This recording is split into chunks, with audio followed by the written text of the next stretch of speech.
Have you ever seen those news clips? People really pushing back hard against new rules, shouting things like, you can't tell me what to do, maybe reacting to health stuff or something else entirely. Oh, yeah. Or how about this one? You're browsing online, maybe looking for flights or a hotel, and that little message pops up, only 2 seats left at this price. Right. And suddenly you feel this need to book it, like right now. Exactly. Or think about this. Have you ever heard something repeated over and over, maybe across different news sites or just floating around social media? Yeah. And after a while, it just sort of feels true, even if you haven't actually, checked it out. Yeah, definitely. And what about trusting someone just because of their title? Like, we tend to believe someone more if they're called professor or maybe if someone respected in another culture, like you hear about with Thai monks. It's the perceived authority. So all these things, the resistance you mentioned, the scarcity tactics, ideas feeling true just from repetition, trusting authority figures, these aren't just like random global quirks, are they? Not at all. They're actually really powerful examples of these deep-seated patterns in our psychology. They shape how we take in information, how we make decisions. Right. It gets into why we sometimes push back so hard when we feel like our choices are being limited. Yeah, and why we're so drawn to things that seem rare or ideas that come from someone we see as an expert. And why just hearing something again and again can make it seem legit. Exactly. And even why we sometimes think our own good qualities, our skills or positive traits, are maybe a bit more unique than they really are. Okay, so that's really what we're going to tackle in this deep dive. We've been digging into a whole stack of material that unpacks these really fascinating bits of human behavior. Yeah, we want to guide you through some specific mental shortcuts. Researchers call them heuristics and other psychological biases. We'll look at what the research says, how these patterns show up all around us, often kind of under the radar. Think of it as maybe getting a peek into the operating system of influence, how it all works. Let's unpack this. It's interesting how these patterns, probably evolved for a much simpler world, really affect us now. Definitely. In today's complex world, it's quite something. Okay, let's start with that feeling, that pushback, the don't tell me what to do feeling. Yeah. I think you mentioned researchers call this psychological reactance. That's the one. The idea really comes from Jack Brem back in the 1960s. And the core idea is pretty simple, actually. Okay. When people feel like their freedom to choose or act is being threatened or, taken away entirely, they feel this kind of unpleasant tension. And they get motivated to get that freedom back. So wanting the forbidden thing even more? Yeah. Or just resisting whatever's holding them back? Exactly. Which means even a simple instruction, like say you must recycle, could actually backfire. Even if the person totally agrees with recycling in principle, it's the being told part that flips the switch. Precisely. It feels like control, and you see this play out on a much bigger scale, too. Remember some of the heavy-handed public health mandates? Especially early on. Yeah, where maybe the rules felt really restrictive and the why wasn't always super clear. Right. And that often sparked huge backlash, protests in different places. People felt their personal freedom was being stepped on. And recent studies actually highlight how reactance was a big driver behind some of that resistance, even to rules that were well-intentioned. And this isn't just some theory that pops up now and then. The research backs it up pretty solidly. Oh, yeah. It's considered a very stable phenomenon, a well-established principle in psychology. Yeah. There haven't been major, replication issues with the core idea. Okay. But understanding it isn't just about pointing fingers or explaining protests. We can actually use this knowledge, both in how we try to influence others, maybe more effectively, and also how we manage our own reactions. Right, like applying some leverage, you could say. Exactly. So for instance, if you're an educator or a leader, you can often minimize reactance just by offering choices instead of just issuing commands. Okay. So instead of a teacher saying, right, everyone has to read this specific chapter, they could say something like, okay, to understand this topic, you could look at chapter A or you could read chapter B. Your choice. Exactly that. It's a small shift, but it preserves that feeling of autonomy, that sense of control. It softens the threat to freedom. Makes sense. And you mentioned we can use this for ourselves too, like a defense radar. Yeah, definitely. So when you feel that internal resistance starting to bubble up, that thought, oh, I have to do this, just pause, take a breath. Okay.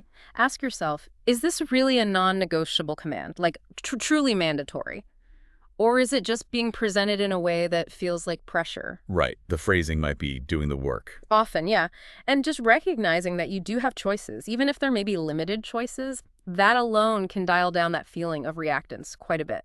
Giving yourself those mental options helps you reclaim that sense of freedom. That's a really practical way to think about it. Yeah. Okay, so for you listening right now, here's a little something to think about. Try to recall a time you felt that really strong urge to resist, that don't tell me what to do moment. Someone gave you advice or instructions. What did you do? And looking back now, what do you think really set off that reaction in you? Now, try to imagine if the other person had approached it differently, maybe offered a choice like we just talked about, or explained the why behind it a bit more clearly. How might that have changed how you responded? Just reflecting on your own triggers can be super insightful. It really can. Now, moving on from just resistance, our brains also rely heavily on these mental shortcuts, these heuristics, when we're deciding what to believe or what to do. Robert Cialdini's work is really prominent here, highlighting key ones like authority and scarcity. Ah, yeah, the brain's efficiency tools. Mm-hmm. So authority, that's basically our tendency to trust people we see as experts. Right. Or having some legitimate power or knowledge. Exactly. It's why marketers might slap a picture of someone in a lab coat on a health product. Right. Or why we might just automatically accept advice from someone introduced as a professor or a respected figure. You know, we've followed directions from a police officer directing traffic. Or give more weight to what a revered figure says, whether that's a Thai monk in that cultural context or a German professor in another. Our brains often just take the shortcut. This person's an expert, I'll trust them. But the credibility needs to fit, right? Like, you trust a designer about design, not necessarily about, say, medical advice. Absolutely crucial. The authority needs to be relevant and credible in that specific context. Okay. And scarcity. That one definitely feels like it taps into our FOMO, fear of missing out. Oh, big time.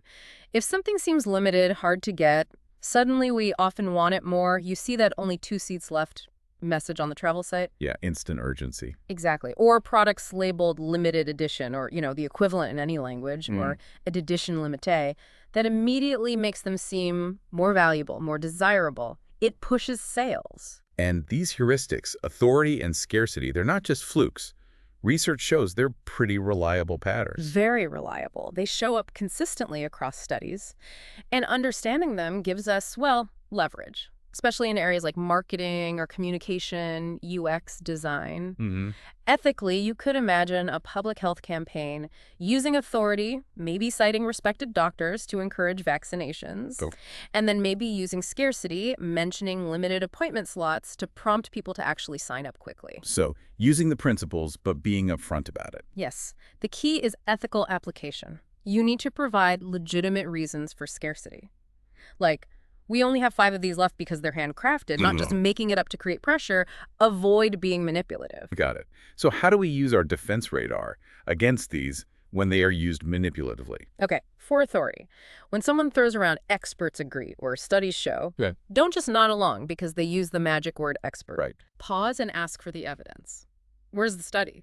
Who are these experts? Legitimate authorities can usually back up their claims with credentials, data, something concrete. If they're vague or can't provide specifics, that's a potential red flag. Okay, be skeptical of empty claims. And for scarcity. When you feel that pressure, act now or lose out forever. Hit the mental pause button. Seriously. Ask yourself, do I really need this thing right now? Or am I just reacting to the feeling that it's about to disappear? Good question. Often there are alternatives, or maybe more stock will come in later. Don't let that manufactured urgency bully you into a decision you haven't thought through. That's really helpful. Okay, let's try and put this into practice this week. Here's a little spotted in the wild assignment for you listening. Sometime in the next few days, try to actively notice one instance where authority or scarcity is being used to persuade someone. Yeah, could be anywhere. Totally. An online ad, something on social media, maybe a news report, even just the conversation you overhear. Try to note the situation. Which cue was used authority or scarcity, and how people seem to react, including yourself.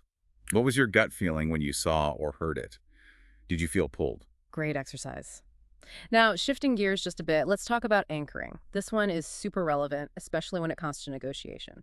Right. This is the idea that the very first number mentioned in any kind of bargaining situation tends to heavily influence everything that follows. Exactly. It's like dropping an anchor. It sets a reference point, and the discussion tends to stay relatively close to it.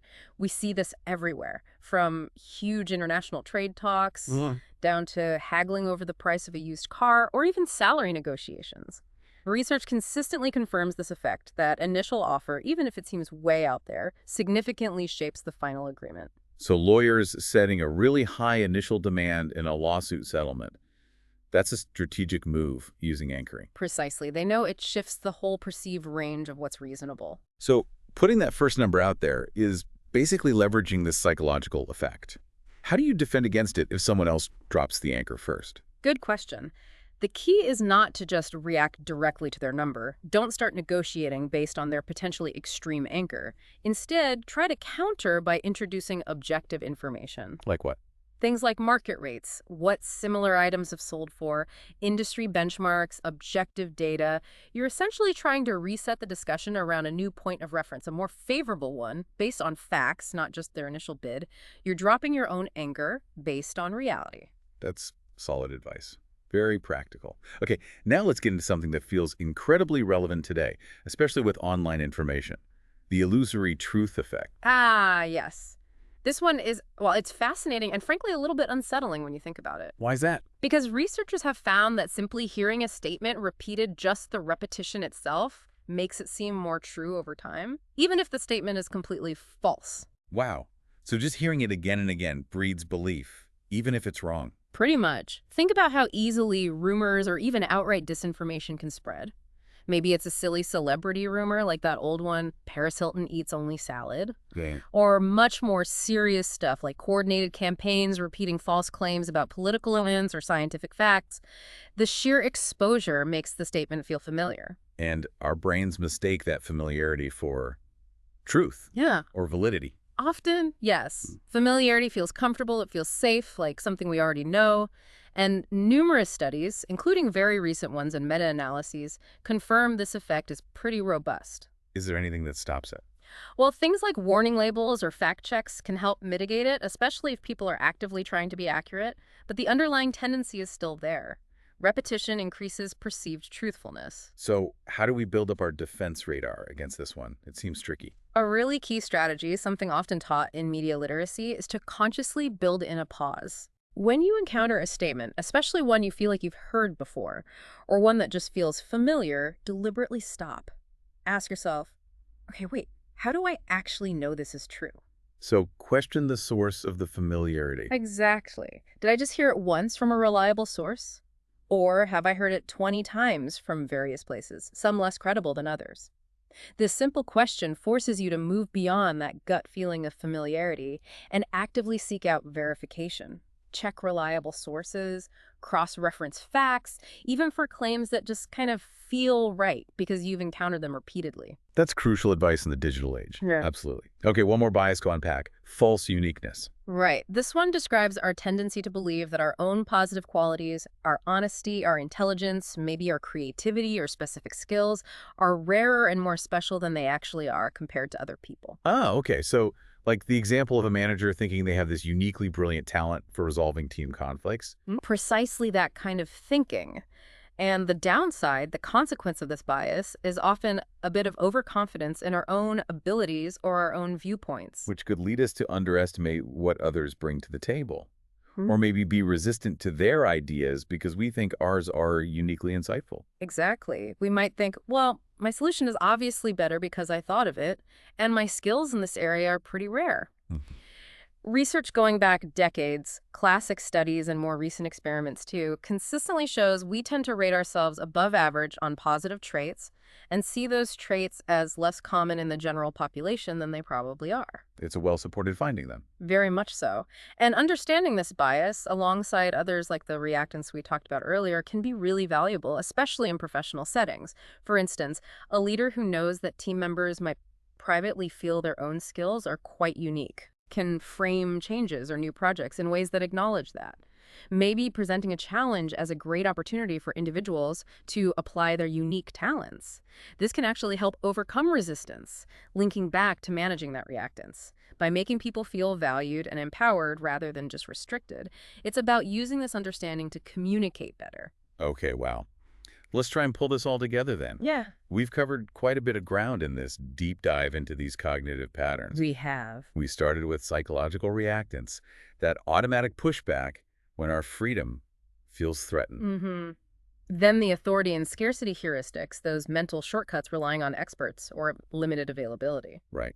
We looked at anchoring, how that first number really shapes negotiations. And the illusory truth effect, how just repeating something, even if false, can make it feel true over time. And finally, false uniqueness, that tendency we have to think our own good qualities are more special than they are. And understanding these patterns, it's not just, academic psychological trivia. No, definitely not. It really gives you a clearer lens to view the world through. A world that's constantly trying to influence you, persuade you, nudge you in certain directions. Yeah, recognizing these triggers in ads, in the news, in daily conversations, even noticing them in your own gut reactions. Mhm. It gives you a powerful set of tools, your defense radar, as we've been calling it. Exactly. It helps you think more critically about the information hitting you all the time and about the decisions you make based on it. It really does feel empowering, actually, being able to spot when someone's leaning on authority without substance or using fake scarcity, being a bit more skeptical of claims that just feel true because you've heard them a lot. Yeah. Maybe understanding why you sometimes react strongly to rules or why you feel so confident about a particular skill. Yeah, it provides that critical distance. And that leaves us with a pretty significant question to chew on, doesn't it? Building on that idea of repetition and truth. Mm. If simply hearing something over and over again, even if it's completely wrong, can literally make it feel true in our minds, how much of what we think we know about the world, what we currently believe, is actually based on solid facts we've checked out versus just familiarity born from repetition? That's the unsettling part, isn't it? What does that imply about the sources we trust? And maybe how much effort we should really be putting into seeking out genuine verification, questioning even the things that feel comfortably familiar. Definitely something to think about as you go about your week.